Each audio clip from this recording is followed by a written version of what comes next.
Molly Suberthorpe. Today I'm going to teach you how to make the most of my Procreate Phosaic kit, which contains 70 tile painting brushes, patterns, texture brushes, backgrounds, and layered files for reference and inspiration. Basically, it's everything that you're going to need to create realistic, illustrated mosaics right on your iPad. In order to use this set, you're going to need to have Procreate 5 or higher. So let's first start by making sure that you have the right software. Here in the Procreate gallery, all I'm going to do is tap the title Procreate in the upper left corner. Here I can see which version of Procreate I have. I have version 5.0.2, you might have later than that, that's fine, but so long as it's Procreate 5 or higher, you're going to be good to go. Once you purchase this Phosaic kit, you're just going to want to download the zipped folder of files, unzip it, and upload it to your cloud software of choice, whether it be iCloud, Google Drive, or Dropbox. Basically any cloud software that you'll be able to access through the Files app on your iPad. Here I am in Procreate with a file opened, and all I'm going to do is swipe up from the bottom of my screen lightly to reveal the dock of my iPad. On the far right here, I've placed my Files app.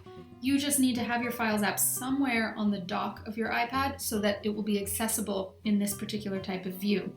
So now I'm holding the Files app and dragging it to the right side of my screen. This allows me to have a split screen view between any two apps on my iPad. Next, I'm going to navigate to the folder that I saved to my drive. I'm using iCloud, but like I say, you can use Google Drive or Dropbox also. Let's install the brushes first. That's this first file here, Phosaic Kit mst.brushset. So all I'm going to do is tap over here in Procreate on my brushes palette to open it, and then click and drag the brushes file from my drive over to the left side of the brush library and drop it when the green plus sign appears. Now, all 72 of the Procreate Phosaic brushes I've created for you are available here in one palette folder. Among these 72 brushes are 56 brushes for drawing tiles by hand, painting them in, drawing tile patterns, or even drawing large individual tiles using my stamp brushes. There are also 11 brushes for drawing textures, lighting, and grout backgrounds. Now let's load in the swatches that I've given you. Over here on the right side in my Files app, I'm going to double tap the swatches folder. And on the left side in my Procreate app, I'm going to tap my swatch palette in the upper right corner and make sure that I've navigated to the lower right icon for palettes. Now all I'm going to do is drag my swatches from the right side over to the left, just like we did with the brushes. And you see that immediately the color palette I've created for you appears in your palette list. Now I already have installed the last 5 palettes here, so you can see Phosaic palettes 1 through 6 are already installed in my swatch palette. Now I'm going to walk you through how to save and open the layered Procreate sample files that I've given you. So here in the layered sample files folder, you're going to find 6 Procreate files, which contain one file, the first one here, containing all 72 brushes as separate layers so that you can see them sampled before you use them, as well as 5 Phosaics that I made and colored in with all of the labeled layers so that you can walk through them yourself like a mini tutorial or just use them to get inspiration.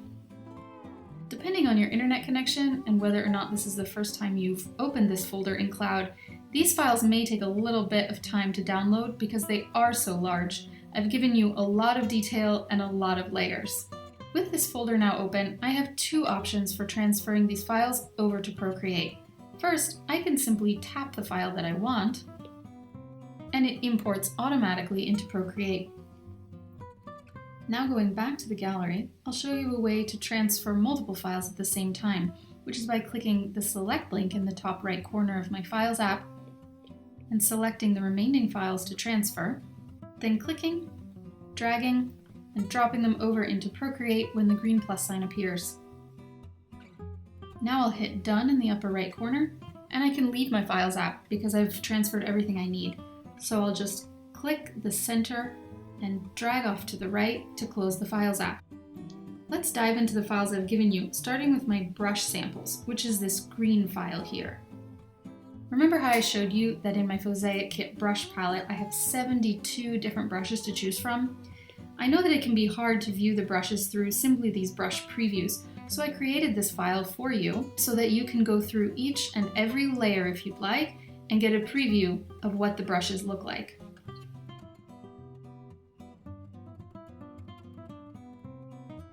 I've organized them in the exact same order as the brush palette itself, so you can quickly reference this file and then compare it to the brush palette to find the brush that you need.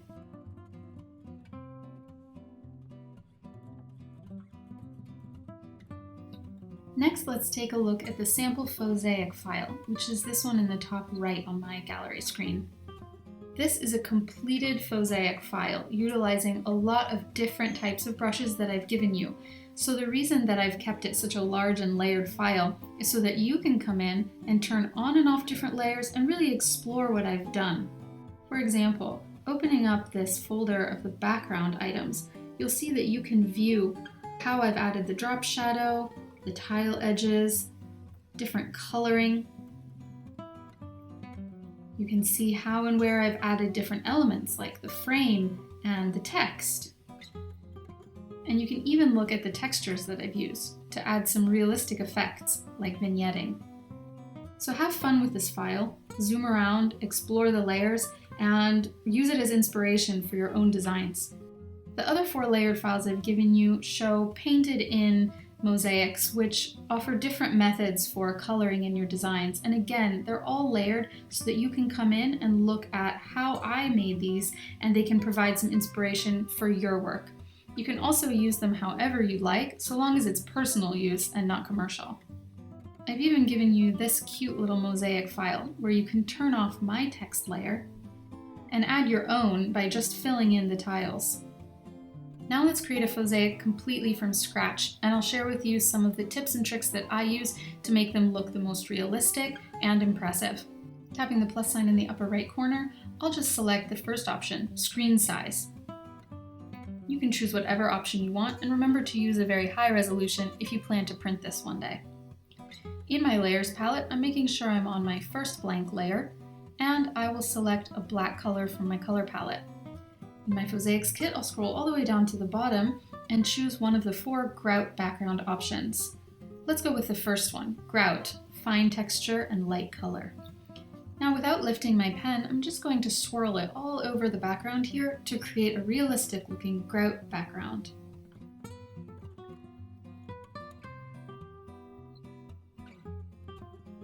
If I ever want to lighten or darken this, I can just reduce the opacity of the grout to make it lighter, or change the background color to something darker.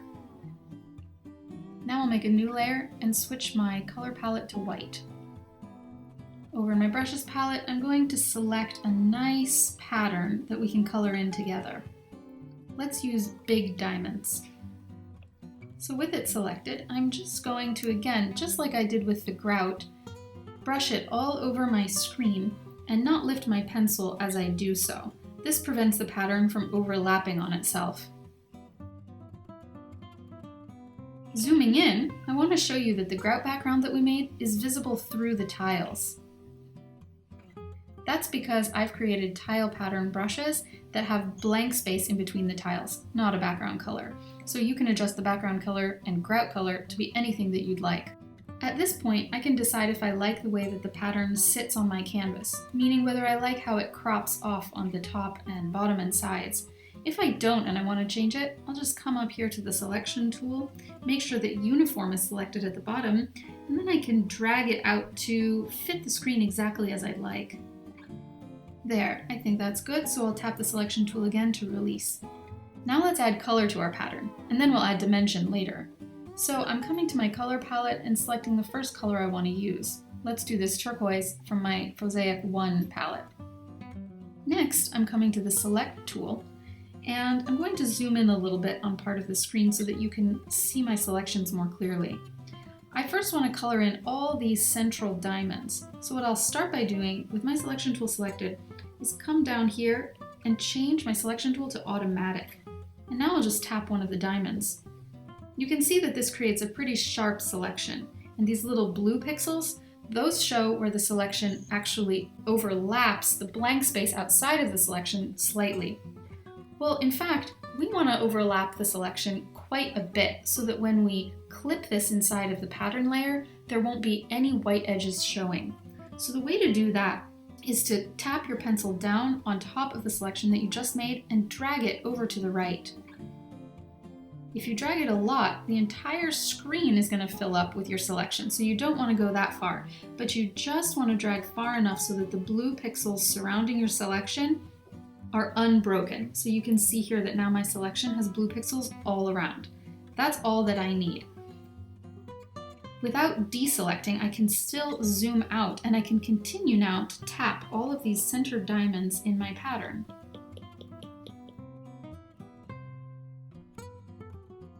Because I made that initial adjustment to the shape of the selection, anything else that I select in this period is going to have the exact same quality. So zooming out now, I'll come to my layers palette and I'll tap to create a new layer, tap that layer once and say fill layer. So all that did was fill in the selection that I had just created. I want to zoom in here again. You can see that the filled selection now is pretty sharp. It doesn't look like a realistic tile. So I need to clip it inside of my pattern to make sure that none of that excess outer edge of my selection shows anymore. So tapping it once, I'll hit clipping mask. And now you can see that the tiles have clipped themselves perfectly inside of the pattern shape, so that once we add dimension to this, it will look extremely realistic. Now let's add another color into the mix. So coming over here to my layers palette, I want to return to my pattern layer. This is because the selections I'm making need to be selected within the pattern layer. So selecting that layer, I'll zoom in, choose my selection tool, and start selecting. Again, I tap once on one of the tiles I want to select, and then I tap again and drag slightly to the right until I get some nice, blue coverage. There, now I can see blue pixels all around the tile. And I'm just going to go through and I'm going to tap out a pattern of tiles that I want to fill in with my new color. Coming back to my layers palette, I'll do the same thing as before. I'll create a new layer. In my color palette, I forgot to choose a new color, so I'll come and choose that now. Then I'll tap the new layer and fill it. Zooming in, we can see that it has clipped perfectly into the pattern layer. Now for painting these additional white tiles, either I can go through and tap them all, or I can just change the color of my original design because those are the only tiles that are still showing through from my original tile pattern. So let me show you how to do it that way. Let's say I want to change this to a very, very light blue. I'm going to tap my pattern layer once and hit alpha lock. And this just makes sure that I can only edit the pixels that are live on that layer. I can't edit, for example, those blank spaces that are in the background. And now I'll tap again and hit fill. Now I can see that this pattern layer had changed entirely to blue, and the two colors that I painted in before are just sitting on top of that blue. Now, what if I don't like the color that I just added? That's fine. Because it's still on alpha lock, I can come up here and select any other color I like. Tap and fill again.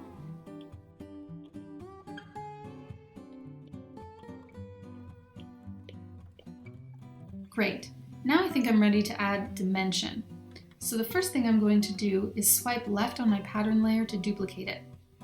I now want to work only with the bottom version of that pattern. I don't want to mess with this top one that has the two clipped in colors. So I'm using the bottom layer here. I want to make it white. So coming to my color palette, you'll see that this is still alpha locked. So all I have to do is tap this and fill it, and it's white. You can't quite see it yet because the rest of the layers are covering it, but you will in a moment because I'm going to now tap this direct select tool and I'm able to move around the new white layer we just created. So I want to create dimension that emulates the cut edges of the tiles. So I'm going to move this white layer very slightly up and very slightly to the left. Tapping my direct select tool again, I'll deselect that layer. And now, tapping this layer, I can adjust the opacity, and and I want to reduce it very slightly because I don't want such sharp tile edges. And I'll name this Tile Edges. Now I want to copy this again, and again use the layer at the bottom. Changing my color palette to black, I'll tap this, making sure it's still on alpha lock, and fill layer. Now I have a black version of my pattern layer, which I can select and move down to the bottom left. Now zooming out, you can see that this drop shadow is really dramatic. So I'll tap the layer and I'll change the blending mode to multiply and reduce the opacity quite a lot.